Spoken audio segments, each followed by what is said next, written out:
Kannur Puthiyangadi gas cylinder അപകടത്തിൽ ചികിത്സയിലായിരുന്ന മൂന്നാമത്തെയാളും മരിച്ചു.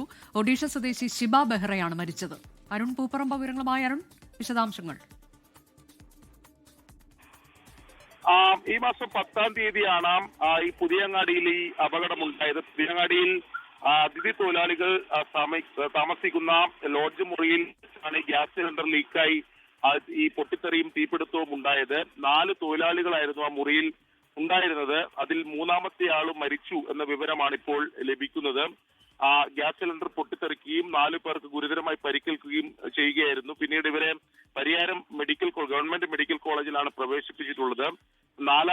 പരിക്കേറ്റ നാലാമത്തെ ആളുടെയും നില അതീവ ഗുരുതരാവസ്ഥയിലാണ് എന്നതാണ് ആശുപത്രിയിൽ നിന്ന് ലഭിക്കുന്ന വിവരം. ഇന്നിപ്പോൾ മരിച്ചത് ഒഡീഷ സ്വദേശിയായിട്ടുള്ള ഷിബ ബെഹ്റ എന്ന അതിഥി തൊഴിലാളിയാണ്. ഇന്നലെയും ഒരു അതിഥി തൊഴിലാളി പരിക്കേറ്റ് ചികിത്സയിലുള്ള തൊഴിലാളി മരിച്ചിരുന്നു. എന്തായാലും ഗ്യാസ് സിലിണ്ടർ അപകടത്തിൽ മൂന്നാമത്തെ മരണമാണ് ഇന്ന് റിപ്പോർട്ട് ചെയ്തിട്ടുള്ളത്. അരുൺ പൂപ്പറമ്പ വിവരങ്ങൾ നൽകിയത്. ലോകത്തെവിടെയായാലും ഏത് സമയത്തും 24 വാർത്തകളും ഓഗ്മെന്റഡ് റിയാലിറ്റി പാക്കേജുകളും എക്സ്പ്ലെയിനറുകളും വിശദമായി കാണാൻ ഞങ്ങളുടെ യൂട്യൂബ് ചാനൽ നിങ്ങൾക്ക് സബ്സ്ക്രൈബ് ചെയ്യാം.